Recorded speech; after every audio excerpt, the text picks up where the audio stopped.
নমস্কার। ফান্ডামেন্টাল অ্যানালিসিসের পঞ্চম পার্টে আমি আপনাদের সকলকে স্বাগত জানাই। এর আগে আমরা ফান্ডামেন্টাল অ্যানালিসিসের উপর আরো চারখানা ভিডিও করেছি। আজকে পঞ্চম ভিডিও। আমরা আজকে মেনলি যে জিনিসগুলো শিখবো সেটা হচ্ছে there is the difference between technical and fundamental analysis, এবং তারপরে আমরা যে মেন বিষয়ে চলে যাব সেটা হচ্ছে যে ফান্ডামেন্টালি অনেক ট্রেন্ডস মার্কেটে কিন্তু হয়। এটা কিন্তু টেকনিক্যাল অ্যানালিসিসের মতো short term, long term, medium term trend বা up trend, down trend, sideways trend বিষয়টা এরকম নয়। সেকুলার ট্রেন্ডস আছে, সিক্লিক্যাল ট্রেন্ডস আছে, সিজনাল ট্রেন্ডস আছে, বিষয়টা একটু অন্যরকম। বিভিন্ন ধরনের সাইকেল থাকে, ঠিক আছে? সেই সাইকেল গুলো কিন্তু আমরা আজকে জানবো, এবং তার সঙ্গে মেইনলি যে জিনিসটা আমরা জানবো যে রিসেশনটা কি, বুম মার্কেটে কি, স্লো ডাউনটা কি, ইনফ্লেশন কি, ডিফ্লেশন কি। যখন এই ধরনের সিচুয়েশন গুলো অ্যারাইজ করে তখন গভর্নমেন্টের পক্ষ থেকে, মানে গভর্নমেন্ট অফ ইন্ডিয়ার পক্ষ থেকে এবং দ্য সেন্ট্রাল ব্যাংকার অর্থাৎ রিজার্ভ ব্যাংকের পক্ষ থেকে কি কি পদক্ষেপ নেওয়া হয়। কোম্পানির, কোম্পানি না, আমাদের দেশের দুটো অ্যাকাউন্ট হয়, একটা কারেন্ট অ্যাকাউন্ট, একটা ক্যাপিটাল অ্যাকাউন্ট হয়। কারেন্ট অ্যাকাউন্টে ইম্পোর্ট এক্সপোর্ট রিলেটেড বিষয়গুলো দেখা হয়, আর ক্যাপিটাল অ্যাকাউন্টে আমাদের যেটা দেখা হয় সেটা হচ্ছে ফরেন ফ্লোস, লোনস, কি কি জিনিসগুলো আছে সেগুলো দেখা হয়। এবং যদি ইম্পোর্ট বা এক্সপোর্টের মাঝখানে ডিসক্রিপেন্সি থাকে, বা গভর্নমেন্ট বরোয়িং এবং গভর্নমেন্ট স্পেন্ডিং এর মধ্যে, বা গভর্নমেন্ট ইনকাম বা স্পেন্ডিং এর মধ্যে যদি কিছু ডিসক্রিপেন্সিস থাকে, তার জন্য গভর্নমেন্ট কিন্তু ফিসকাল পলিসিস নেয়। তো এক্সপানশনারি পলিসিস হয়, কন্ট্রাকশনারি পলিসিস হয়, কখন ইন্টারেস্ট রেট বাড়ে কখন ইন্টারেস্ট রেট কমে, তার উপর ওভারঅল মার্কেটের কি ধরনের এফেক্ট পড়ে, কোন পলিসি নিলে মার্কেট বেড়ে যেতে পারে, কোন পলিসি নিলে মার্কেট পড়ে যেতে পারে। এই বিষয়গুলো কিন্তু আমরা আজকে এই ভিডিওতে শেখার চেষ্টা করব। তো প্রতিবারই আমি বলেছি, এবারেও বলছি, যেহেতু ফান্ডামেন্টাল অ্যানালিসিস অনেক কিছু ইন ডেপথ আমাদের জানতে হয়, আমি যতটুকু জানি চেষ্টা করবো আপনাদের সঙ্গে বিষয়টা আজকে শেয়ার করা। অবশ্যই ভিডিওটা লম্বা হবে। যিনি মন দিয়ে দেখবেন বা শুনবেন, আশা করব যে আমি যতটুকু জানি সেটা আমি আজকে আপনাদের সঙ্গে শেয়ার করার চেষ্টা করব। তো সবার আগে আমরা যেটা আজকে জানবো যে হোয়াট ইজ ইনভেস্টিং। সেভিংস আর ইনভেস্টমেন্ট এই দুটো কিন্তু আলাদা আলাদা কথা। সেভিংস কথার অর্থ হলো যে আপনি যা আয় করছেন সেখান থেকে আপনার খরচ বাদ দিয়ে যেটুকু টাকা আপনি রাখতে পারছেন সেটা হচ্ছে আপনার সেভিংস। কিন্তু আপনি যদি একটা 500 টাকার নোট আপনার স্টাডি ড্রয়ারে রেখে দেন, 1 বছর পরে কিন্তু 500 টাকাটা 500 টাকাই থাকবে। কিন্তু আপনি যদি 500 টাকাটাকে কোনো মিউচুয়াল ফান্ডের মধ্যে ইনভেস্ট করতেন, বা আপনি যদি কোনো ব্যাংকে এফডি করতেন, বা আপনি কোনো স্টকস বাই করতেন, বা রিয়েল এস্টেট, 500 টাকা যদিও রিয়েল এস্টেট হয় না, তো এগুলো হচ্ছে ইনভেস্টমেন্ট ভেহিকেলস। কোনো ইনভেস্টমেন্ট ভেহিকেলের মাধ্যমে যদি আপনি টাকাটা ইনভেস্ট করতেন তাহলে তার একটা গ্রোথ হতো। এবার এই 500 টাকাটা হয়তো অ্যাপ্রিসিয়েশনও কিছু নেই, ডেপ্রিসিয়েশনও কিছু নেই, কিন্তু লজিক্যালি এটা ডেপ্রিসিয়েশন হয়ে যাবে, কারণ 1 বছর পরে জিনিসের দাম কিন্তু বাড়ছে। তাহলে আপনার যে পারচেসিং পাওয়ার 500 টাকায় আজকের ডেটে 2024 সালে যেটা আছে, 2025 সালে কিন্তু সেই পারচেসিং পাওয়ারটা থাকবে না। আর ইনভেস্টমেন্টের ক্ষেত্রে আমরা সবার আগে যেটা দেখি, আমরা আমাদের ক্যাপিটাল সেফটিটা সবার আগে প্রায়োরিটি দিই। তারপরে আমরা এমন ভাবে ইনভেস্টমেন্ট করার চেষ্টা করি যেটা আমাদের ইনফ্লেশনকে কিন্তু বিট করতে পারে।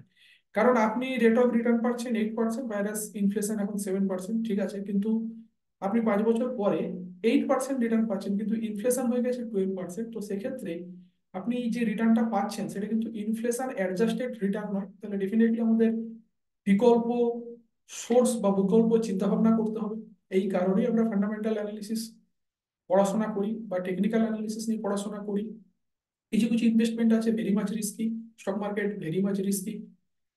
আপনি মিউচুয়াল ফান্ড যদি করেন that is goes to stock market, but যেহেতু ডাইভার্সিফাইড ফান্ডে করা হয় লং টার্মের ক্ষেত্রে তুলনামূলক এটা কম রিস্কি। সেফ হচ্ছে রিয়েল এস্টেট, ল্যান্ড, গোল্ড, অনেক অংশে সেফ। তো অ্যাজ পার ইউর নিড এবং রিস্ক অ্যাপেটাইট, কতটা রিস্ক আপনি নিতে পারছেন তার উপর বেস করেই কিন্তু আমরা আমাদের ইনভেস্টমেন্ট প্ল্যানিংটা ঠিক করি, এবং সেই অনুযায়ী আমরা ইনভেস্ট করি। যেখানে রিস্ক বেশি ডেফিনেটলি রিটার্নও বেশি। আমরা জানি যে ব্যাংকে হয়তো আমরা 1 বছরে 7% 8% ইন্টারেস্ট পাচ্ছি, কিন্তু অনেক ক্ষেত্রে দেখা গেছে, আপনারাও হয়তো নোটিস করেছেন, কোনো কোনো শেয়ার একদিনে 10% 20% বেড়ে গেছে, আবার পড়েও গেছে। কারণ বারবার বলছি এটা রিস্কি।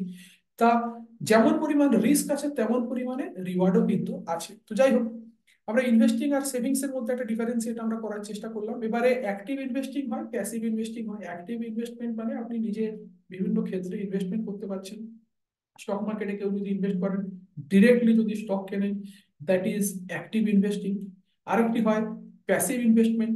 নর্মালি প্যাসিভ ইনভেস্টমেন্ট বলতে যেটা বোঝায় সেটা হচ্ছে, ধরুন আপনি একটা পুরো অ্যাসেট ক্লাসের মধ্যে কিন্তু আপনি ইনভেস্ট করলেন, ঠিক আছে, নট পার্টিকুলার কোনো সিকিউরিটি, পুরো অ্যাসেট ক্লাসের মধ্যে কিন্তু আপনি এটাকে ইনভেস্ট করলেন। তো সেক্ষেত্রে কিছু অংশ আমরা কিন্তু এটাও বলতে পারি যে মিউচুয়াল ফান্ডে আমি যারা ইনভেস্ট করি তারা প্যাসিভলি স্টক মার্কেটে কিন্তু আমরা ইনভেস্ট করছি, কারণ মিউচুয়াল ফান্ডের যে টাকাটা যদি ইকুইটি ফান্ড হয় তাহলে কিন্তু সেটা স্টক মার্কেটেই আসে। এবার কিছু ডেপথ ওরিয়েন্টেড ফান্ডও আছে, হাইব্রিড ফান্ড আছে, সেগুলো আলাদা বিষয়। ইন জেনারেল ইকুইটি ফান্ডের কথা আমি বলছি।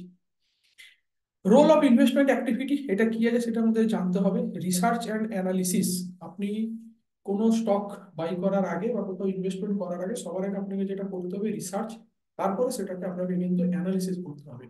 এই কারণেই যারা এই জব প্রোফাইলে আছেন তাদেরকে বলা হয় রিসার্চ অ্যানালিস্ট। অনলি অ্যানালিস্ট কিন্তু বলা হয় না, তাদেরকে বলা হয় রিসার্চ অ্যানালিস্ট। তাহলে রিসার্চ কথার অর্থ হলো কালেকশন অফ ডেটা। বিভিন্ন সোর্স থেকে আপনি ডেটা নিতে পারেন, আপনি কোম্পানির ওয়েবসাইট থেকে নিতে পারেন ডেটা, আপনি ডাইরেক্ট কোম্পানিতে গিয়ে কোম্পানির যারা ম্যানেজমেন্ট আছে তাদের সাথে কথা বলতে পারেন, ইফ দে অ্যাপ্রুভ কোম্পানির এমপ্লয়ের সাথে আপনি কথা বলতে পারেন। That is called research. এখানে আপনি মেনলি যেটা করলেন, বিভিন্ন তথ্য পেলেন, তার সেলস কি আছে, ম্যানেজমেন্টের চিন্তা ভাবনা কি আছে। তো সেক্ষেত্রে ইনসাইডার ইনফরমেশন থাকে, মোজাইক ইনফরমেশন থাকে। ইনসাইডার ইনফরমেশন কথার অর্থ হলো যেগুলো আপনি বাইরে বের করতে পারেন না, মানে আপনাকেও দেওয়া হয়তো হবে না যতক্ষণ না পর্যন্ত বিগার লেভেলের কেউ, মানে ম্যানেজমেন্টের সিইও, এমডি, এরা যতক্ষণ না সেটা পাবলিকলি আপনার অ্যানাউন্স করছে, it becomes the insider information. কিন্তু মোজাইক ইনফরমেশন হচ্ছে আপনি ডাইরেক্টলি কোনো তথ্য পেলেন, হয়তো কোনো কোম্পানির এমপ্লয়ি বলছে যে তাদের কাজের প্রেসার বেড়ে গেছে, তার মানে সেলস একটা গ্রোথ আসতেও পারে, অথবা তারা এমপ্লয়ি ছাঁটাই করেছে, এটাও হতে পারে। তো this are called mosaic information. তো যাই হোক, এটা অত ডিটেলস আমাদের লাগবে না ইনভেস্টমেন্টের ক্ষেত্রে। তো আমরা চলে আসছি সেটা হচ্ছে টেকনিক্যাল অ্যানালিসিসে। তো ফান্ডামেন্টাল অ্যানালিসিসটাকে মেইনলি আমাদের প্রচুর পড়াশোনা করতে হয়, প্রচুর তথ্য আমাদেরকে কালেক্ট করতে হয়, ঠিক আছে। কোম্পানির ব্যালেন্স শিট রিড করতে জানতে হয়, আমাদের কোম্পানির প্রফিট অ্যান্ড লস স্টেটমেন্ট জানতে হয়, কোম্পানির বিভিন্ন ভ্যালুয়েশন প্যারামিটার্স আছে, ঠিক আছে, সেইগুলো আমাদেরকে জানতে। বিভিন্ন রেশিওস আছে, price to book value ratio, inventory turnover ratio, price two earning ratio. তো প্রচুর রেশিও আছে। তো বেশ কিছু ফর্মুলা, এবং আমি প্রায় 100 মতো ম্যাথামেটিক্যাল এক্সাম্পল অলরেডি আমি আমার স্টুডেন্টস গ্রুপে পোস্ট করেছি, যেখানে খুব ইজিলি কিন্তু এই ফর্মুলাগুলো আমরা চাইলে অ্যানালিসিস করে আমরা বের করতে পারবো বিভিন্ন তথ্য থেকে। এরপরে যেটা থাকে সেটা technical analysis. Most of the people আমি যেটা দেখেছি, আমরা টেকনিক্যাল অ্যানালিসিসেই বেশি ভরসা করি। টেকনিক্যাল অ্যানালিসিস আমরা শর্ট টার্মের জন্য করি, নট ফর লং টার্ম। কারণ আমরা টেকনিক্যাল অ্যানালিসিসের উদ্দেশ্য এটাই হচ্ছে, কোম্পানির বিজনেস নিয়ে কিন্তু আমাদের অতটা মাথা ব্যথা থাকে না। আমরা পার্টিকুলার কোনো টাইম ফ্রেমের, সেটা 5 মিনিট হতে পারে, 15 মিনিট হতে পারে, একদিন হতে পারে, 1 মাস হতে পারে, 1 বছর হতে পারে, পার্টিকুলার কোনো টাইম ফ্রেমে মার্কেটের ট্রেন্ড কি আছে সেখানে আমরা যদি কিছু ব্রেকআউট পাই, সেক্ষেত্রে যদি শর্ট টার্ম মুভমেন্ট আমরা সেটাকে পিক করতে পারি, আমরা ইন্ট্রাডে এখানে করতে পারি, আমরা সুইং ট্রেডিং এখানে করতে পারি। এবং আমাদের যেটা এক্সপেকটেশন থাকে যে যদি রেজিস্ট্যান্সটা ব্রেক করে, রেজিস্ট্যান্স ব্রেক করলে এটা নেক্সট রেজিস্ট্যান্স লেভেল অব্দি যেতে পারে। এবং রেজিস্ট্যান্স যদি ব্রেক করতে না পারে, রেজিস্ট্যান্স থেকে যদি ফিরে আসে, তাহলে নেক্সট সাপোর্ট লেভেলে আসতে পারে যেখান থেকে সাপোর্ট ছিল, এবং সাপোর্ট ব্রেক করলে পরবর্তী সাপোর্ট জায়গায় কিন্তু আসতে পারে। তো এটা টোটালটাই কিন্তু আর্ট অ্যান্ড সায়েন্সের উপর বেস করে হয়। আমরা বিভিন্ন ধরনের ইন্ডিকেটর টুলস এগুলো আমরা ইউজ করি, কিন্তু ইনভেস্টমেন্ট মানে ফান্ডামেন্টালি ইনভেস্টমেন্ট এবং টেকনিক্যালি ট্রেডিং দুটো কিন্তু আলাদা আলাদা পার্ট। ট্রেডিংটা আমরা শর্ট টার্মের জন্য করি। আমি যে উদ্দেশ্য নিয়ে এসেছি টেকনিক্যাল অ্যানালিসিস করতে, প্রফিট করতে, আমার প্রফিট হয়ে যাওয়ার পরে যদি কোম্পানিটা ক্র্যাশ করে, কোম্পানিটা খারাপ হয়ে উঠে যায়, আমরা কিন্তু সেখানে কিছু যায় আসে না। কিন্তু যারা ফান্ডামেন্টালি অ্যানালিসিস করছেন তারা কোম্পানির বিজনেস কিনছেন ইন ফর্ম অফ শেয়ার, ঠিক আছে। দীর্ঘমেয়াদী একটা চিন্তা ভাবনা করে আপনারা এই জিনিসগুলো করছেন। তো দুটো কিন্তু প্যারামিটারটা টোটালটাই আলাদা। এবার টেকনিক্যাল অ্যানালিসিস নিয়ে আমি আজকে বিশেষ কিছু বলবো না, মেইনলি ফান্ডামেন্টাল অ্যানালিসিস নিয়ে আমি বলবো। কারণ টেকনিক্যাল অ্যানালিসিসের ক্ষেত্রে আমার প্রচুর ভিডিও ইউটিউবে করে দেওয়া আছে, বিভিন্ন সিরিজ আছে, আপনারা চ্যানেলে দেখতে পারেন। মেইনলি আমরা এখানে যেটা করবো সেটা হচ্ছে ইকোনমিক অ্যানালিসিস, ইন্ডাস্ট্রি অ্যানালিসিস আর কোম্পানি অ্যানালিসিস। ইকোনমিক অ্যানালিসিসটা হচ্ছে বিগার বিগার সেন্সে ইকোনমি, দেশের অর্থনীতি কি বলছে, অর্থনীতি বুমে আছে না রিসেশনে যাচ্ছে না স্লো ডাউনে আছে, কি আছে। তারপর হচ্ছে ইন্ডাস্ট্রি অ্যানালিসিস, আমি এর আগের কথাও বলেছিলাম, আগের ক্লাসেও আমি বলেছি। ইন্ডাস্ট্রি মানে টোটাল যে ইন্ডাস্ট্রি, ক্যাপিটাল গুড ইন্ডাস্ট্রি হতে পারে, ফার্মাসিউটিক্যাল ইন্ডাস্ট্রি হতে পারে, সিমেন্ট ইন্ডাস্ট্রি হতে পারে, মোটর ভেহিকেলস ইন্ডাস্ট্রি হতে পারে, ঠিক আছে। তো বিভিন্ন ধরনের ইন্ডাস্ট্রি আছে, সেই ইন্ডাস্ট্রির মধ্যে কোন শেয়ারগুলো আছে সেগুলো অ্যানালিসিস করতে হবে। বিভিন্ন সময় সেক্টোরিয়াল রোটেশন আমি বলেছিলাম, দেখতে হবে এখন কোন সেক্টরটা চলছে, ফার্মা চলছে না আইটি চলছে, সেগুলো দেখতে হবে। এবার ধরুন কোনো কারণে করোনার সময় আমাদের ফার্মাতে একটা বুম এসেছিল, আবার যখন মার্কেটে রিসেশন হয় বা মার্কেট যখন খুব খারাপ পজিশনে থাকে, তখন আমরা নর্মালি দেখেছি যে এফএমসিজি তে আমরা ইনভেস্টমেন্টটা বেশি করি, কারণ এফএমসিজি হচ্ছে ফাস্ট মুভিং কনজিউমার গুডস। তো সেক্ষেত্রে আপনাকে চাল ডাল আটা এগুলো কিনতেই হবে, তো সেই ভরসায়। তো বিভিন্ন সময় সেক্টোরিয়াল রোটেশন হয়ে গেলে দেখতে হবে যে এফএমসিজি ইন্ডাস্ট্রির মধ্যে কোন স্টকটা ভালো, কার মার্কেট ক্যাপিটালাইজেশনটা বেশি, বা কার গুডস বেশি পরিমাণে বিক্রি হচ্ছে, কার ট্র্যাক রেকর্ডটা ভালো আছে। যেমন নেসলে, নেসলে মনোপলি আছে, ম্যাগি মনোপলি, প্রায় মনোপলি, নেসকফি তো পুরোটাই আপনার হচ্ছে মনোপলি। তো সেক্ষেত্রে এই কোম্পানির যে স্টক গুলো সেগুলো অনেকেই আমরা কিন্তু বেছে নিই। তাহলে ইন্ডাস্ট্রি হচ্ছে কি এফএমসিজি, তার মধ্যে কোম্পানি কি হলো না নেসলে। তো এখানে top down, top bottom up বিভিন্ন ধরনের অ্যাপ্রোচ দিয়ে কিন্তু আমরা এটা অ্যানালিসিস করি। বারবারই বলছি, এটা একটা ভেরি ভেরি লেন্দি প্রসেস, মন দিয়ে ভিডিওটা শুনতে হবে। আমি চেষ্টা করবো যতটা জানি আমি আপনাদের সঙ্গে শেয়ার করার। এবার যে জিনিসটা হয়, একটা হয় কোয়ান্টিটেটিভ রিসার্চ হয়, টোটাল কোয়ান্টিটি নিয়ে, মানে কোম্পানির যে সমস্ত বিষয়গুলো আভ্যন্তরীণ আছে সেই বিষয়গুলো নিয়ে কিন্তু আমরা একটা কোয়ান্টিটেটিভ অ্যানালিসিস করি, ঠিক আছে। তারপরে যেটা কোয়ালিটেটিভ অ্যানালিসিস আমরা একটা করি, আসবো পরে কোয়ান্টিটেটিভ কোয়ালিটেটিভ অ্যানালিসিস নিয়ে, পরে কোনো একটা ভিডিওতে আমি ডেফিনেটলি আসবো। তারপরে যেটা হচ্ছে behavioural approach of equity investing, আমরা কেন করি সেটা নিয়েও কিন্তু আমরা ইন ডিটেলস চলে আসবো। মেইনলি ফোকাসের যেটা বিষয় সেটা আমরা এখানে যেটা শুরু করছি, ইকোনমিক অ্যানালিসিস, ঠিক আছে। প্রথমে করবো ইকোনমিক অ্যানালিসিস, তারপরে আমরা শিখবো ইন্ডাস্ট্রি অ্যানালিসিস, তারপরে আমরা কিন্তু শিখবো কোম্পানি অ্যানালিসিস। তো মেইনলি এখানে আমরা যেটা করবো যে ইকোনমিটা কি, ইকোনমি হচ্ছে আমি যে দেশে বসবাস করি তার সার্বিক অবস্থা। দু ধরনের ইকোনমিক অ্যানালিসিস আমরা এখানে করি, একটা হচ্ছে মাইক্রো ইকোনমিক্স, একটা হচ্ছে ম্যাক্রো ইকোনমিক্স। মাইক্রো ইকোনমিক্স মানে হচ্ছে ইন্ডিভিজুয়ালি প্রত্যেকটা মানুষের স্ট্যান্ডার্ড অফ লিভিং কি আছে সেটা আমাদেরকে জানতে হবে। দেশের যদি জিডিপি বৃদ্ধি পায় এটা খুব ভালো, খুব ভালো খবর, কিন্তু যদি কোনো কারণে পপুলেশনও বৃদ্ধি পায়, জিডিপি বৃদ্ধির সাথে যদি পপুলেশনও বৃদ্ধি পায়, তাহলে কিন্তু পার ক্যাপিটা ইনকাম, পার ক্যাপিটা ইনকাম আমাদের কিন্তু কমে যায়। তো পার ক্যাপিটা ইনকামটা হচ্ছে এমন একটা বেঞ্চমার্ক যেখানে দেখা যাচ্ছে যে আমাদের দেশের মানুষ মান্থলি 5,000 টাকা করে ইনকাম করছে, এর অন অ্যাভারেজ। আর কোনো একটা দেশের মানুষ মাস গেলে হয়তো 10,000 টাকা করে তার পার ক্যাপিটা ইনকাম আছে। তাহলে ডেফিনেটলি বলবো আমার দেশের চেয়ে অন্য দেশ অবস্থা ভালো হচ্ছে। আবার এই পার ক্যাপিটা ইনকামটা বাড়তে পারে কখন, জিডিপি বাড়লেও বাড়তে পারে, পপুলেশন যদি কমে যায় তাহলেও কিন্তু বাড়তে পারে। তাহলে ম্যাক্রো মানে হচ্ছে বিগার সেন্স, আমরা এটা সবাই জানি। মাইক্রো মানে হচ্ছে স্মলার সেন্স, মানে একজন অ্যানালিস্টের যেটা করা উচিত, আপনার হাঁড়ির খবর রাখা উচিত, মানে সাধারণ মানুষের কিভাবে তাদের জীবনযাত্রা কি, তারা কোথায় স্পেন্ডিং করছে, কি কি কনজাম্পশন করছে, এগুলো যখন ইন্ডিভিজুয়ালি আমি দেখছি, that is called micro economics. Macro economics হচ্ছে পুরো দেশের জিডিপি কি, জিএনপি কি, সেভিংস রেট কি, সেই অনুযায়ী কিন্তু এই বিষয়টাকে আমরা অ্যানালিসিস করি। আমরা এখানে একটু দেখে নিই যে এর বেসিস গুলো কি আছে। Macro economics deals with the understanding and working of a free market economy. Microeconomics. Microeconomics helps us understand how the price of the product and services sorry, get determined in the economy, how individuals and firms behave with regard to those prices, and how goods and services in the economy are distributed among the various participants. Product তৈরি হচ্ছে, product কতটা use হচ্ছে, যদি unsold থাকে সেটা তো হবে না। আছে আমরা ন্যাশনাল ইনকাম যখন মেজার করবো, তিনটে মেথড আমরা করবো, income method, expenditure method, product method, এই নিয়ে আমরা আলোচনা করবো। এবার আসছি ম্যাক্রো ইকোনমিক্স। ম্যাক্রো ইকোনমিক্সটা মেন, দেশের অর্থনীতি যদি বুমিং না হয় তাহলে শেয়ার বাজার ডেফিনেটলি পারে না। 2008-এ রিসেশন এসেছিল, মার্কেট ক্র্যাশ করেছিল, ঠিক আছে। এখন মার্কেট যেমন বুম বুম চলছে, দেশের ইকোনমি ভালো পজিশনে আছে। তো একটা পজিশনে পৌঁছানোর পর যেমন স্টকের ক্ষেত্রে রেজিস্ট্যান্স হয়, ঠিক একইভাবে কিন্তু এটাও রেজিস্ট্যান্স নেবে, ঠিক আছে। এটাও প্রচুর পরিমাণে রেজিস্ট্যান্স নেবে, কারণ জিনিসপত্রের দামও কিন্তু আমরা দেখছি বাড়ছে, মূল্য বৃদ্ধি বাড়ছে। একটা সময় কি হবে, কনজাম্পশনটা কমে যাবে, মানুষ সেভিংস এর দিকে চলে যাবে। তো সেক্ষেত্রে যে সমস্ত ইন্ডাস্ট্রি প্রোডাক্ট তৈরি করছে তাদের প্রোডাক্ট গুলো কি হবে, আনসোল্ড অবস্থায় থাকবে। যারা ক্যাপাসিটি এক্সপেনশন করছে, যে আজকে আমার 100 পিস প্রোডাক্ট বিক্রি হচ্ছে, কিন্তু ডিমান্ড বাড়ছে, আগামী দিনে 200 পিস প্রোডাক্ট বিক্রি হতে পারে।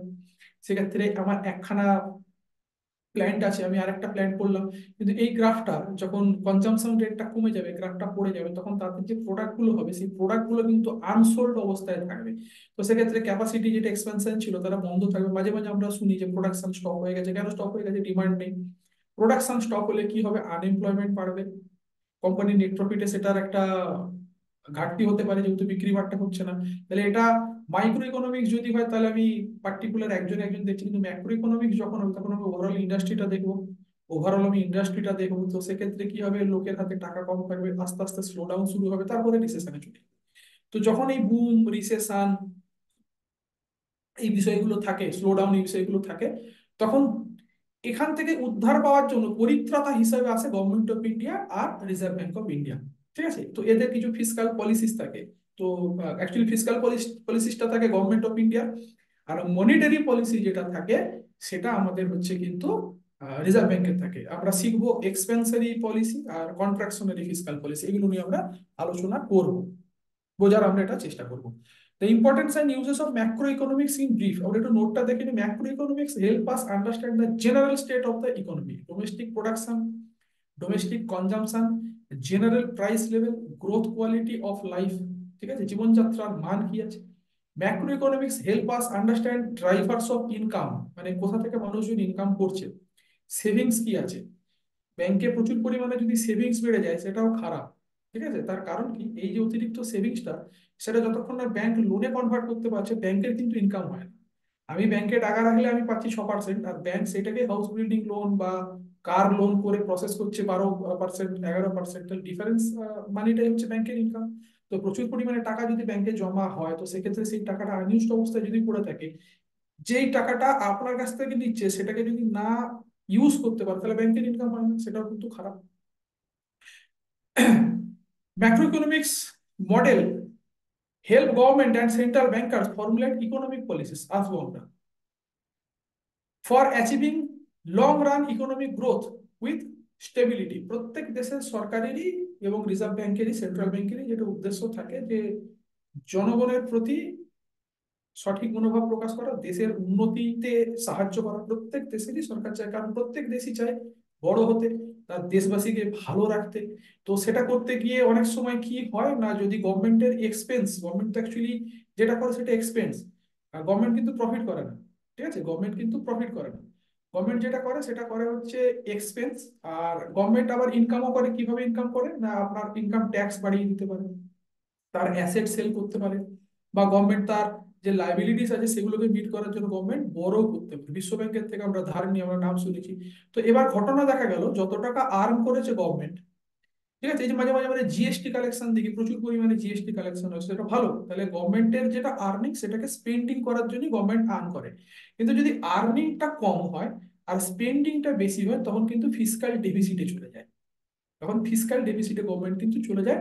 এবার তার আরো ইন ডিটেলস অনেক ব্যাপার আছে, এটা যদি দীর্ঘদিন ধরে চলতে পারে, দেশের কারেন্সি উইক হয়ে যায়, ফরেন ইনভেস্টর যারা তারা আমাদের দেশে আসতে ভয় পায়। ঠিক আছে, তো সেগুলো আমরা ইন ডিটেলস শিখবো, পর পর পর পর ক্লাসে এই বিষয়গুলো আমরা শেখার চেষ্টা করবো। Macroeconomics help us understand various aspects of international trade of goods and services, exports, imports, balance of payment, exchange rate, dynamics, etc. Macroeconomics also facilitate understanding on how interlinkage across the economics work. একটা economy বিভিন্ন linkage আছে, ঠিক আছে, বিভিন্ন ধরনের linkage আছে। ইনফ্লেশনও ভালো না, ডিফ্লেশনও ভালো না। প্রচুর যদি আমরা মানুষ সেভিংস করতে চলে যাই, যখন রিসেশন আসে তখন কি আমরা সেভিংস এর দিকে মন দিই, খরচা কম করি। প্রচুর পরিমাণে সেভিংস যদি হয়, তাহলে কনজামশনটা কমে যাচ্ছে। দেশের মানুষের হাতে যদি টাকা থাকে, মানুষ কনজাম্পশন বাড়ছে, আলটিমেটলি সেটা জিডিপিতে বাড়ছে। আপনি কোনো রেস্টুরেন্ট থেকে খাচ্ছেন, তারও ট্যাক্স আছে, তারও ট্যাক্স আছে। আপনি কিছু জিনিস পারচেস করছেন, তারও ট্যাক্স আছে। এই ট্যাক্স গভর্নমেন্ট নেই, এটা গভর্নমেন্ট ট্যাক্স নেই, কারণ সেটা ঘুরে জনকল্যাণেই ফিরে আসে।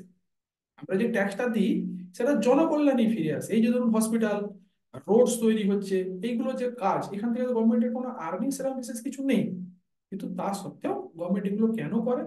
এগুলো হচ্ছে দেশবাসীকে ভালো রাখার জন্য করে। তাহলে গভর্নমেন্ট যেটা আমাদের কাছ থেকে ট্যাক্স হিসাবে নিচ্ছে, সেটাকে খরচা করার জন্যই নিচ্ছে। এবার যদি খরচা বেশি হয়ে যায়, আর্নিং কম হয়, তখনই ডেফিসিট পলিসিস গুলো কিন্তু আসে।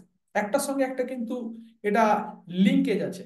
যদি একদম ইকোনমি বুম হয়ে যায়, জিনিসপত্রের দাম প্রচুর বেড়ে যায়, তখন কিন্তু যেটা আমি বললাম যে আমরা আর এত হাই কস্টলি জিনিস কিনি না, অটোমেটিক কনজাম্পশনটা কমে যায়। এটা কিন্তু মাইক্রো ইকোনমিক্স বলছি না আমি, আমি আমার বাড়ির কথা বলছি না, বা আমি আমার পাড়ার কথা বলছি না, overall macro in the sense গোটা কান্ট্রির কথা এটা বলছি। এবার কান্ট্রি কাকে নিয়ে তৈরি? আমাদের মতো মানুষকে নিয়ে তৈরি। তো প্রত্যেক মানুষের যদি কনজাম্পশন অনেকাংশে কমে যায়, তো ডেফিনেটলি সেটা একটা ব্যাড ইম্প্যাক্ট আমাদের জিডিপির উপর করতে পারে। ওকে। তো আমাদের যেটা জানতে হবে যে ন্যাশনাল ইনকাম মানে জাতীয় আয় আমাদের কি হয় সেটা জানতে হবে। জাতীয় আয় মানে কি? গোটা দেশের গভর্নমেন্ট মানে আয়, গভর্নমেন্ট কি ইনকাম করলো, এটাকে আমরা তিনটে ভাগে ভাগ করতে পারি। ঠিক আছে? একটাকে আমরা বলি প্রোডাক্ট মেথড, একটাকে বলি ইনকাম মেথড, একটাকে বলা হয় এক্সপেন্ডিচার মেথড। যদিও একদম ডট টু ডট এগুলো হিসাব করা যায় না। রবার্ট কিওস্কির খুব ভালো একটা বই আছে, চাইলে আপনারা পড়তে পারেন এটার উপরে। তো উনি মেনলি যেটা ক্লাসিফাই করেছেন, চার ভাগে আমাদেরকে ক্লাসিফাই করেছেন, সেটা আমি আসছি বলবো। প্রোডাক্ট মেথড মানে কি? প্রোডাক্ট কি? প্রোডাক্ট যেটা হচ্ছে সেটা না, মানে গুডসও হতে পারে, সার্ভিসও হতে পারে। গুডস এর মধ্যে ইন্ডাস্ট্রিয়াল গুডস হতে পারে, এগ্রিকালচারাল গুডস আপনার হতে পারে। সার্ভিসের মধ্যে কি, যারা প্রফেশনালস তারা সার্ভিস প্রোভাইড করে, সেই সার্ভিসটাও কিন্তু গুডস একটা হিসেবে ধরা হয়। তার কারণ আমাদের যে জিএসটি, আপনারা নাম শুনেছেন জিএসটি, জিএসটি কিন্তু গুডস এন্ড সার্ভিস ট্যাক্স। তাহলে সার্ভিস যেটা প্রোভাইড করা হচ্ছে, মেনলি আইটি সেক্টর কি করে, আইটি সেক্টরের প্রোডাকশন কি আছে? আইটি সেক্টরের প্রোডাকশনটা তো সার্ভিস। ঠিক আছে? সিমেন্ট সেক্টরের ধরুন প্রোডাকশন হচ্ছে সিমেন্টের বস্তা, ফুড সেক্টরের প্রোডাকশন হচ্ছে যে ফুডটা সে তৈরি করলো, কিন্তু আইটি সেক্টরের প্রোডাকশনটা কি? সার্ভিসেস। ঠিক আছে? তো in this method national income is measured as an aggregate flow of goods and services in the economy from the different sectors: agriculture, industry and services. Economics calculates money value of the final goods. Final goods মানে কি? যেটা already বিক্রির জন্য ready হয়ে গেছে বা consume করা হয়ে গেছে, এখনো তৈরি হয়েছে, বিক্রি হয়নি, কিন্তু সেটা তো কনজামশনও হয়নি। আমি জিনিসটা তৈরি করে রেখেছি, কিন্তু সেটা কেউ এখনো কনজামশন করেনি, সেই জিনিসটাকে ধরা হবে ফাইনাল গুডস। ঠিক আছে? এটা আমাদেরকে ধরতে হবে। ইনকাম মেথডটা আমাদের জানতে হবে যে আমরা কোন কোন ক্যাটাগরিতে আমরা বিলং করি। রবার্ট কিওস্কি যেটা বলেছেন, উনি চার ভাগে ভাগ করেছেন। একটা হচ্ছে এমপ্লয়িজ, যার মধ্যে লেবার্স যারা তারা থাকে, এমপ্লয়িজ থাকে। একটা হচ্ছে প্রফেশনালস, এন্টারপ্রেনার্স আর ইনভেস্টার্স। ইনভেস্টার যারা, তারাও কিন্তু কন্ট্রিবিউট করে। ইনভেস্টার মানে কি? কি কোনো চাকরি বাকরি আমরা করি না, শুধুমাত্র ইনভেস্টমেন্ট করি। জমিতে ইনভেস্টমেন্ট আছে, আমার নামে প্রপার্টি আছে, আমি রেন্ট দিই। ঠিক আছে? তো দিজ আর ইনভেস্টার্স। ওকে। তো সেখান থেকে কি আর্নিং হচ্ছে সেটাও আমরা একটা দেখার চেষ্টা করি। এরপর হচ্ছে এক্সপেন্ডিচার মেথড, মানে কতটা কনজিউম হলো। এক্সপেন্ডিচার মানে কি? কতটা খরচা হলো। তো খরচাটা কে করে? আমরাই তো করি। আমার ধরুন কথার কথা বলছি, বাড়িতে লাগতো আগে 5 কিলো আটা, তাহলে আমার খরচা কত ছিল? 5 কিলো। এখন যদি আমার বাড়িতে লোকজন বাড়ে, তাহলে আমার আটার পরিমাণও বেশি লাগছে, 7 কিলো আটা। তাহলে এক্সপেন্ডিচার আগে 5 ছিল, এখন সেটা হলো 7। তো ঠিক একই ভাবে কিছু কিছু জিনিস আমরা আছে যেগুলো আমাদের নিত্য প্রয়োজনীয় জিনিস নয়, লাক্সারিয়াস থিং আমরা করি। আমার হয়তো দেখা যাচ্ছে একটা 70-80 হাজার টাকার মোটরসাইকেল হলেই হয়ে যেত, কিন্তু আমি কিনছি হার্লে ডেভিডসন। কেন কিনতে পারছি? কিনতে পারছি এই কারণে আমার হাতে টাকা আছে। তাহলে আমি কতটা টাকা খরচা করলাম, রিসেশন চলছে, জব চলে গেছে, সাইকেল নিয়ে আমাকে ঘুরতে হতে পারে। Please don't take it otherwise, কথাটা বলছি। তো সেক্ষেত্রে পেট্রোল কতটা কনজাম্পশন হলো, পেট্রোল কেন কনজাম্পশন হয়, ডিজেল কেন কনজাম্পশন হয়? আমাদের মুভমেন্টের জন্য লাগে। এনার্জি কতটা কনজাম্পশন হলো, ক্রুড অয়েলের ডিমান্ড কি আছে, সেগুলো কিন্তু আমাদেরকে জানতে হবে। এইগুলোর উপর টোটাল কি কি এক্সপেন্ডিচার করা হলো, সেই এক্সপেন্ডিচারটাকে ক্যালকুলেশন করে কিন্তু আমাদের এই ন্যাশনাল ইনকামটাকে ভাবা হয়। তিনটে মেথড তাহলে আমরা একটা পেলাম। ঠিক আছে? একটা হচ্ছে প্রোডাক্ট মেথড, কতটা জিনিস তৈরি হয়েছে। একটা হচ্ছে ইনকাম মেথড, মানুষজন কতটা ইনকাম করেছে। আর একটা হচ্ছে কি এক্সপেন্ডিচার মেথড, কতটা মানুষজন আমরা খরচা করেছি। ওকে। চলে আসি আমরা ইনফ্লেশনে। What is the inflation? Inflation মানে হচ্ছে যে general increase of a price. আজকে আমি যখন মোটরসাইকেল চালানো শুরু করি, 22 টাকা লিটার পেট্রোল ছিল, সেটা এখন ধরুন 106 টাকা 7 টাকা পেট্রোলের দাম বেড়েছে। আমি অনেকদিন আগে একটা কথা বললাম যদিও। তাহলে যখন সাধারণ জিনিসের দাম বেড়ে যায়, তখন সেটাকে ইনফ্লেশন বলে। জিনিসটা যা ছিল তাই আছে, ভালো করে বোঝার চেষ্টা করুন। জিনিসটা যা ছিল তাই আছে, শুধু এক্সচেঞ্জ রেট, আমরা জিনিসটাকে এক্সচেঞ্জ কি করে করছি? টাকা দিয়ে করছি। আগে কড়ি সিস্টেম চলতো, কড়ি দিয়ে কিনলাম, সিনেমা হয়েছে একটা। এখন প্রোডাক্টটাকে আমরা এক্সচেঞ্জ কিভাবে করছি? প্রোডাক্টটাকে এক্সচেঞ্জ করছি টু কারেন্সি। আমাদের দেশের কারেন্সির নাম হচ্ছে রুপাই বা রুপি। ঠিক আছে? তাহলে একটা 100 টাকার নোট খরচা করে আমি যেখানে 5 কিলো আটা পেতাম, আজকে সেই 5 কিলো আটাটা, এই 5 কিলো আটাটা কিনতে গেলে আমাকে খরচা করতে হচ্ছে 120 টাকা। 120 টাকা আমি তখন খরচা করতে পারবো যখন আমার হাতে টাকা আছে। আমার হাতে যখন টাকা আছে, আমার হাতে যদি টাকা না থাকে তাহলে কিন্তু আমি 5 কিলো আটা কিনবো না। আমি 5 কিলোর জায়গায় একটু কম আটা কিনবো। 100 টাকায় যতটা আটা হয় ততটা আটা আমি কিনবো। এবং আমি রিয়েল লাইফ এক্সাম্পল দিতে খুব ভালোবাসি, চেষ্টা করছি। যখন মুরগির মাংসের দাম 150 টাকা থাকে, আমি হয়তো 1 কিলো বাজারে গেলে মাংস কিনি, কিন্তু যখন মুরগির মাংসের দামটা 250 টাকা হয়ে যায়, আমি বলি 150 টাকায় যতটা মাংস হয় আমাকে ততটাই দিন। আমি বাড়িতে হয়তো রবিবার মাংস খেতাম 6 পিস কি 7 পিস, 4 পিস খাবো। ওভারঅল এটা আমি বোঝাতে চাইলাম কনজামশনটা কমে যাচ্ছে। ইনফ্লেশন হলে তাহলে কি হচ্ছে? কনজামশন কমে যাচ্ছে। তো কনজামশন কমে গেলে কি দেশের ইন্ডাস্ট্রিগুলো যে প্রোডাক্ট তৈরি করে রেখেছে, তাহলে প্রোডাক্টের বিক্রিতে তো একটা ফল আসছে। প্রোডাক্টের বিক্রিতে যদি ফল আসে তাহলে কি হবে? নেট প্রফিট কোম্পানির কমে যাবে। ওভারঅল যখন ম্যাক্রো ইকোনমিক্স নিয়ে আমরা এটা ভাববো, অনেকগুলো ইন্ডাস্ট্রি আছে, গাড়ি বিক্রি কমে যাবে, ফ্ল্যাট বিক্রি কমে যাবে। যে যে ইন্ডাস্ট্রিতে আছে সেই ইন্ডাস্ট্রিগুলো কি হবে? ফল করবে। সব ইন্ডাস্ট্রিগুলো যদি একসঙ্গে ফল করে শেয়ার বাজার পড়ে যাবে। তাহলে এইভাবে কিন্তু ডিপলি বিষয়টা আমাদেরকে অ্যানালিসিস করতে হবে, ঠিক আছে? ইনফ্লেশনের মতো আরেকটা জিনিস হয়, দ্যাট ইজ কল্ড ডিফ্লেশন। ঠিক আছে? ইনফ্লেশনের সঙ্গে আরেকটা জিনিস হয়, দ্যাট ইজ কল্ড ডিফ্লেশন। জিনিসপত্রের দাম কমে গেছে। জিনিসপত্রের দাম কমে গেছে, কেন কমে গেছে? কনজাম্পশন হচ্ছে না। দেশবাসী যদি শুধু সেভিংস এর উপরে মন দেয়, শুধু সেভিংস করব, আমরা কোনো খরচা করব না, সেটাও যেমন খারাপ। আবার যদি জিনিসপত্রের দাম বেড়ে যায় সেটাও খারাপ। এটার মধ্যে একটা ব্যালেন্স থাকতে হবে। এই ব্যালেন্সটাই হচ্ছে বিভিন্ন ধরনের ফিসকাল পলিসি। এই কাজটাই আমাদের কিন্তু অর্থমন্ত্রক করে, ঠিক আছে? অর্থমন্ত্রক গভর্নমেন্ট যেটা সেটা করে।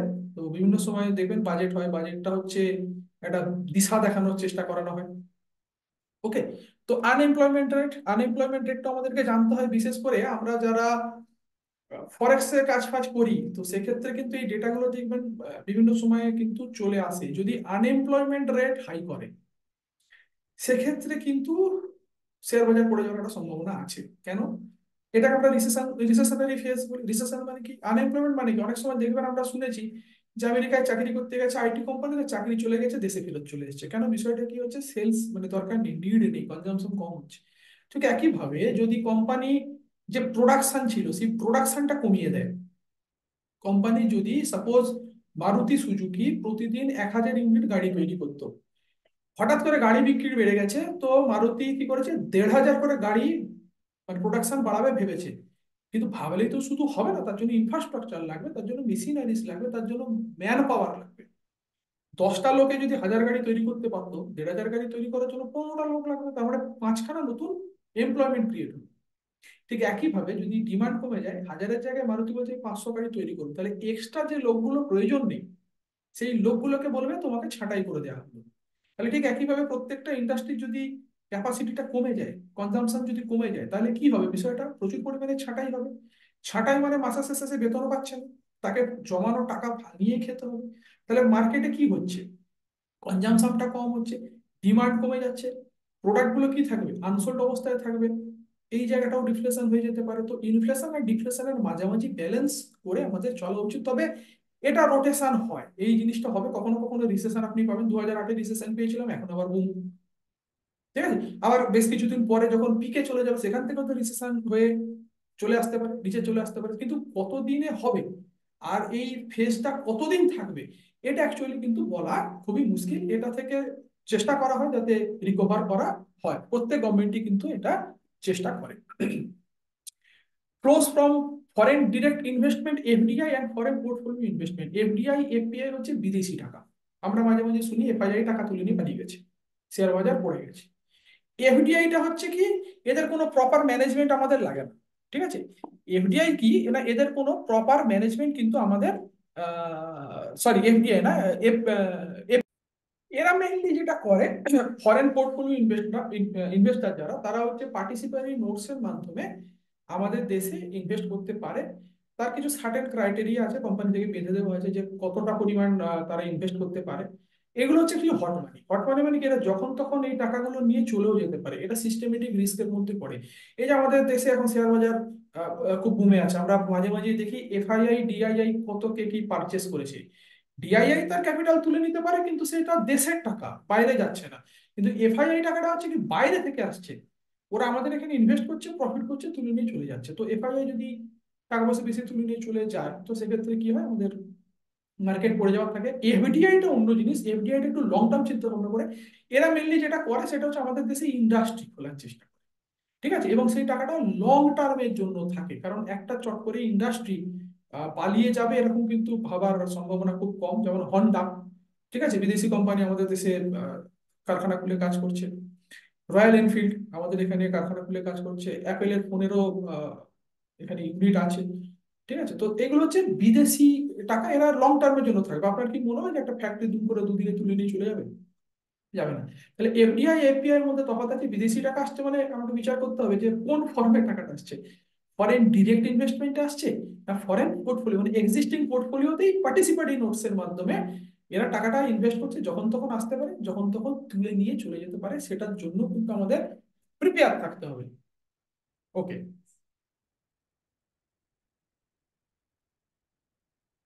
এফডিআই যদি আসে কি কি হয়? জব ক্রিয়েশন হয়, নিউ টেকনোলজির সঙ্গে আসে, নিউ ম্যানেজারিয়াল স্কিলস আছে, এবং নিউ প্রোডাক্ট অ্যান্ড সার্ভিসেস আছে। এবার the most important thing, fiscal policies and their impact on economy. একটু পড়ার চেষ্টা করি, তাহলে বুঝতে আরো ভালো লাগবে। Fiscal policy contains the measures of government which deal with the reserves and expenses.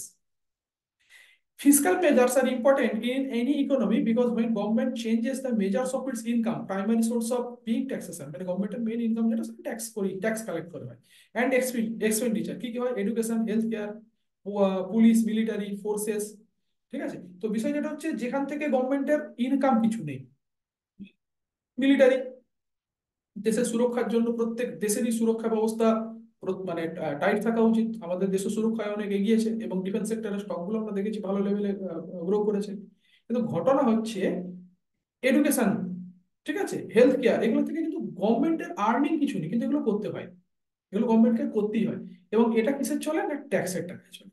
এটা টোটালটাই কিন্তু ট্যাক্সের টাকায় চলে। আর গভর্নমেন্ট যখন নিজে ইন্ডাস্ট্রি করেছে, গভর্নমেন্ট যখন কোথাও ইনভেস্ট করেছে, তখন সেখান থেকে কিন্তু গভর্নমেন্টের ইনকাম হয়। আমরা শুনি যে বিভিন্ন ধরনের গভর্নমেন্ট স্টক আছে, প্রচুর গভর্নমেন্ট স্টক আছে, আমরা জানি সেগুলো গভর্নমেন্ট নিজে প্রমোটার, নিজে তার স্টেক হোল্ডার, সেখান থেকে যে ইনকাম হচ্ছে, মানে প্রাইভেট কোম্পানি বিজনেস করছে, বিজনেস করার পরে যে আর্নিংটা হচ্ছে সেটা প্রাইভেট কোম্পানি থাকছে, যদিও তাতে একটা কর্পোরেট ট্যাক্স দিতে হয়, ডিরেক্ট ট্যাক্স হয়, ইনডিরেক্ট ট্যাক্স হয়, এই টাকাগুলো দিতে হয়, ঠিক আছে।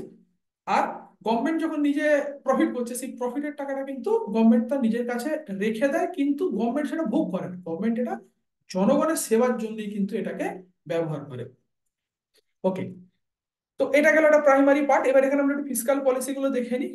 এই যে বিষয়টা, expenditure is funded by government through multiple ways, মানে শুধু ট্যাক্সেশন নয়, প্রাইমারিটা হচ্ছে ট্যাক্সেশন, এটাও জেনে নি। একটা একটা হচ্ছে পিএল মেথড, মানে income from operation, taxation, interest and dividend income.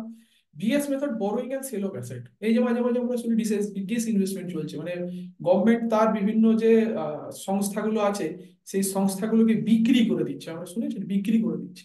তো প্রাইভেটাইজেশন কেন করে দিচ্ছে? এখান থেকে গভর্নমেন্টের টাকা আসছে, এখান থেকে গভর্নমেন্টের কি হচ্ছে, টাকা আসছে। তো গভর্নমেন্টের টাকা কখন দরকার হয়? যখন গভর্নমেন্টের টাকা নিড হয়।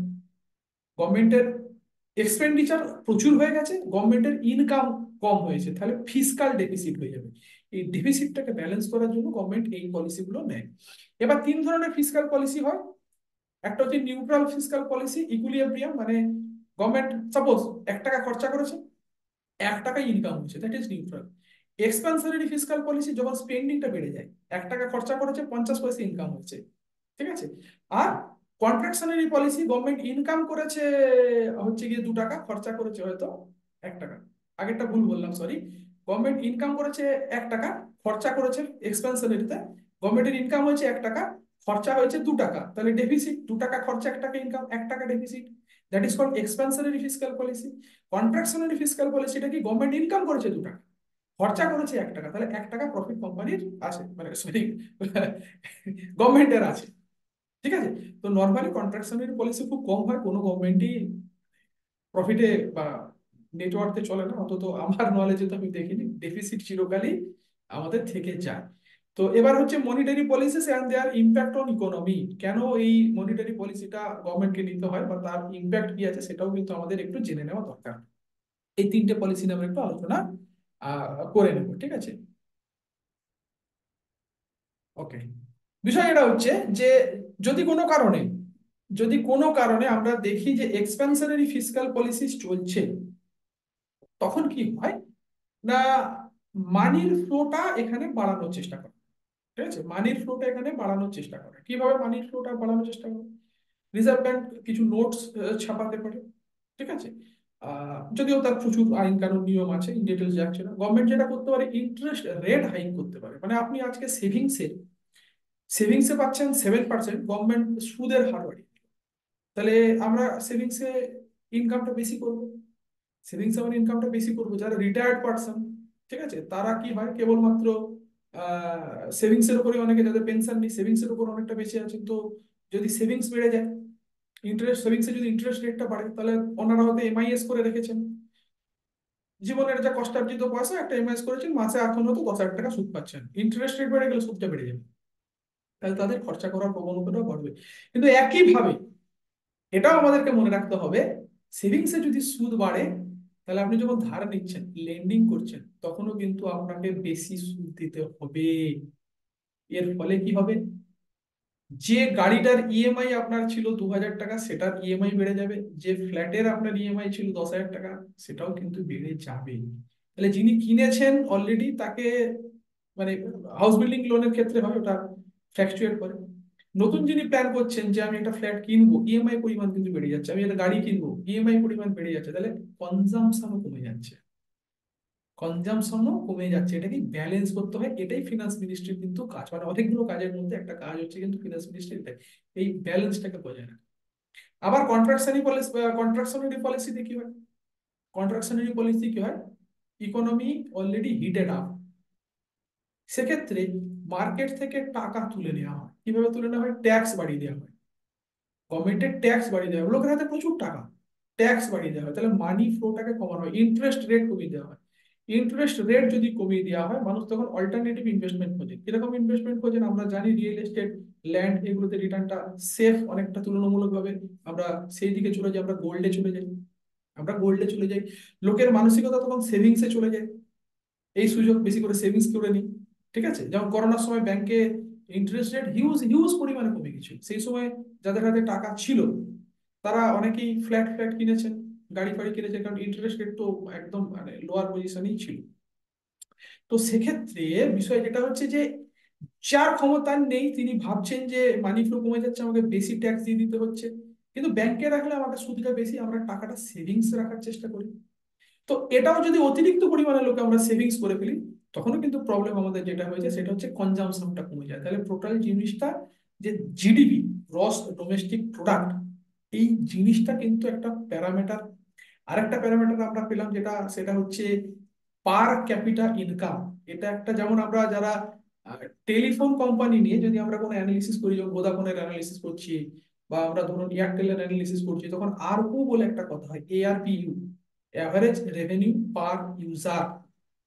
আমার এয়ারটেলের কতগুলো কাস্টমার আছে, জিওর কতগুলো কাস্টমার আছে, এগুলো আমরা দেখি। কোনো প্রতি মাসে ডাটা বেরোয়, এয়ারটেলের এতগুলো কাস্টমার পালিয়ে গেছে, জিওতে এতগুলো কাস্টমার বেড়েছে, তাহলে জিওর আরপুটা বেড়ে যাবে, জিওর আরপুটাও বেড়ে যাবে। তো ঠিক একইভাবে পার ক্যাপিটা ইনকাম আমাদের ক্যালকুলেশন করতে হয়, যে মাথা পিছু গড় আয় কত। মাথা পিছু গড় আয় এমন একটা সূচক, যেটা অনেকটাই দেশের ইকোনমিক কথা বলে দিতে পারে। কারণ লোকের হাতে টাকা থাকলে লোকে খরচা করবে, ঠিক আছে।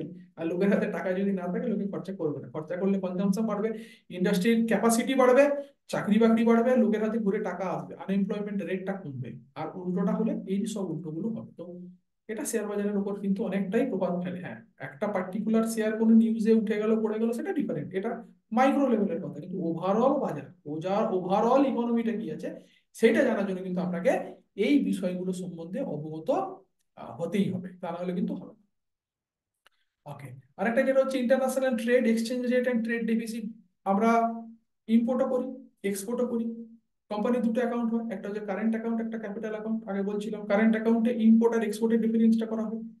দেশ আত্মনির্ভর তখনই হবে যখন এক্সপোর্ট বেশি করবে, ইম্পোর্ট কম করবে, তবে আত্মনির্ভর হবে। তাহলে আমার দেশীয় প্রোডাক্ট যদি খুব ভালো লেভেলের হয়, আমি আমার দেশের কনজাম্পশনটাকে কমপ্লিট করার পরেও এক্সট্রা প্রোডাক্ট থেকে যাচ্ছে, যেটা আমি বিদেশে পাঠাচ্ছি, আর্নিং হচ্ছে। তাহলে কারেন্ট অ্যাকাউন্ট সারপ্লাস থাকবে। ইম্পোর্ট আর এক্সপোর্ট দুটোর মধ্যে ডিফারেন্স, যদি ইম্পোর্ট কম হয় এক্সপোর্ট বেশি হয়, তাহলে কারেন্ট অ্যাকাউন্টে আমার সারপ্লাস থাকছে, কারেন্ট অ্যাকাউন্টে টাকা থাকছে। আর আমার যদি আত্মনির্ভর আমার দেশ যদি না হয়, তাহলে আমাকে কি করতে হবে? বিদেশের উপর ভরসা করতে হচ্ছে। বিদেশের উপর ভরসা করা মানে কি, আমাকে প্রচুর পরিমাণে জিনিস তাদের কাছ থেকে আনতে হচ্ছে, আমার দেশের টাকা কিন্তু চলে যাচ্ছে। এবার একটা ফরেন রিজার্ভ রেশিও একটা হয়, সেই রিজার্ভ রেশিওতে সেটা কিন্তু একটা এফেক্ট পড়ে। ঠিক আছে? প্রত্যেক দেশেরই, যেমন আমার আরবিআই এর কাছে ধরুন ডলার আছে, আমি যখন এক্সপোর্ট করছি তখন আমি ডলার নিচ্ছি, আমি যখন ইম্পোর্ট করছি আমি থেকে ডলারে নিচ্ছি।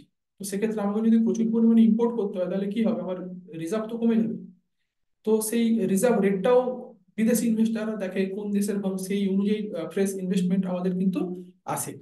আর ক্যাপিটাল অ্যাকাউন্টে যেটা থাকে, এটা হচ্ছে গিয়ে আপনার কি পরিমাণে লোন ফোন কিছু নেওয়া হলো আর ইম্পোর্ট এক্সপোর্ট বাদে যে গভর্নমেন্টের যে এক্সপেন্স যেগুলো থাকছে, লোন ফোন যেগুলো নেওয়া হলো, সেইগুলোর একটা হিসাব কিন্তু আমাদের এই ক্যাপিটাল অ্যাকাউন্টে থাকে। যেমন হচ্ছে capital flows like FDI, FDI কাছ থেকে কত টাকা এসছে, এফআইআই এর কাছ থেকে কত টাকা এসছে, লোন গ্রান্টস, এই জিনিসগুলো কিন্তু আমাদের এই ক্যাপিটাল ফ্লোজে থাকে।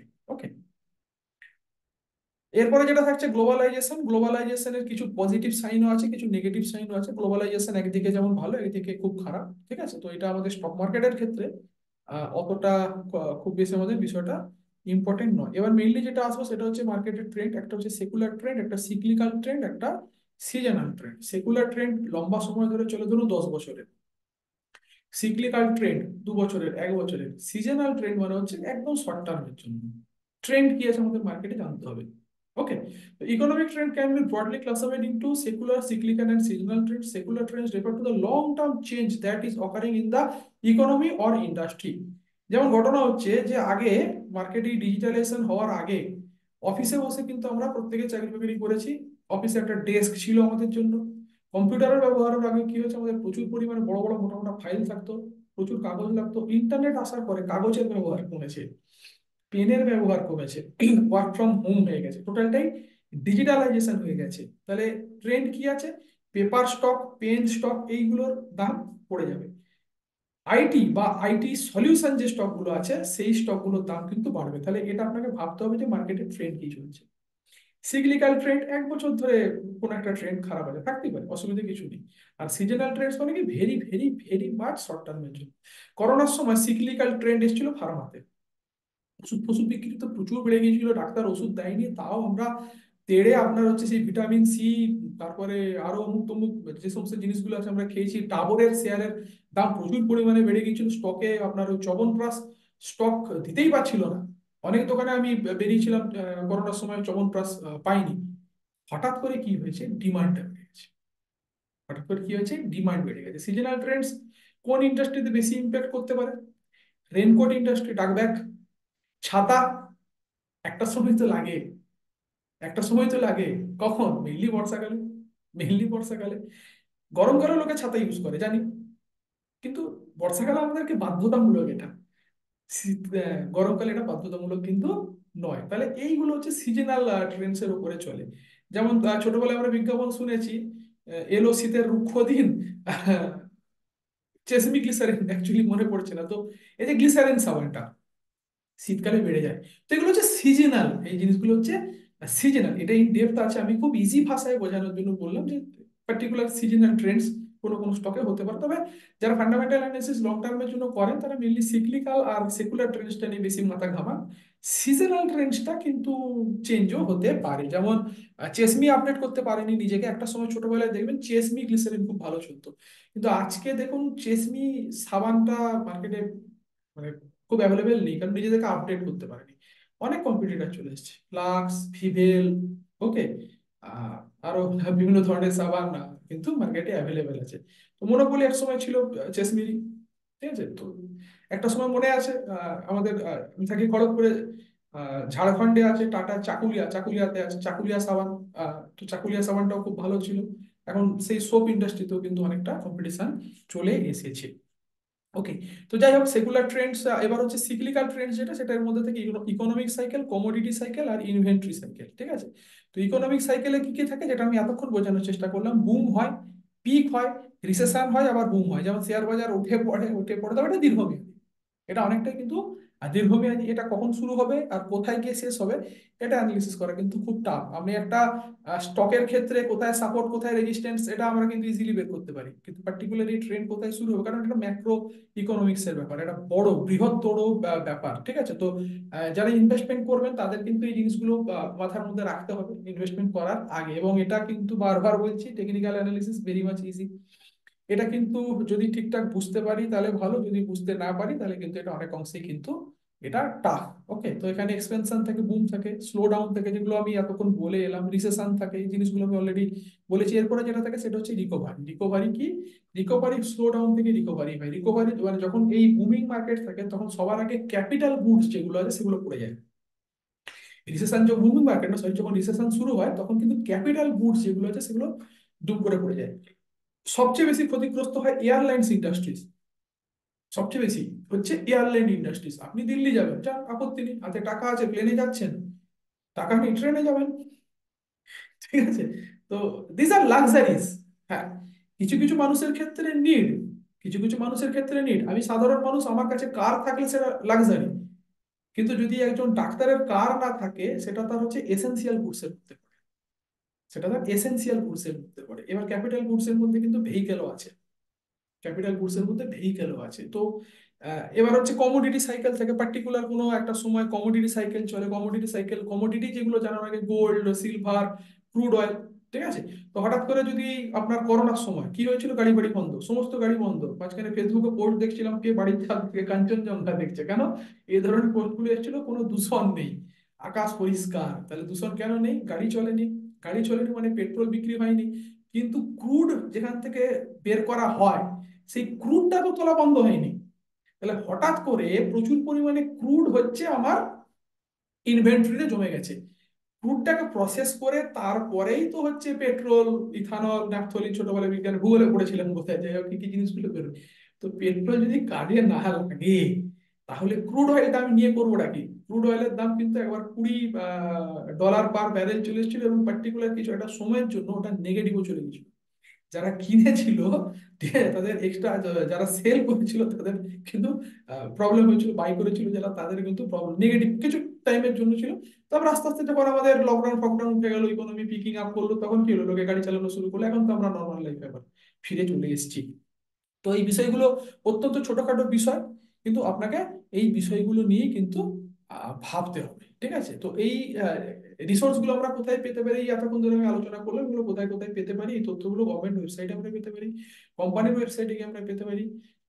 এটা কোম্পানির ওয়েবসাইট অবশ্য ম্যাক্রো ইকোনমিক্স এগুলো থাকবে না, কোম্পানির ব্যালেন্স শিট রিলেটেড বিষয়গুলো থাকবে। ওয়েবসাইট ও রেগুলেশন সাচ আস সেবি, আরবিআই, এমওএফ, এগুলো হচ্ছে মিনিস্ট্রি অফ ফিনান্স, মানে মিনিস্ট্রি অফ ফিনান্স, এদের যে বিভিন্ন ওয়েবসাইট আছে এরা বিভিন্ন ধরনের তথ্য আমাদেরকে প্রদান করে। ইকোনমিক কোনো রিসার্চ রিপোর্ট যদি চাই আমরা পড়তে পারি, ইকোনমিক সার্ভেতে আমরা পড়তে পারি।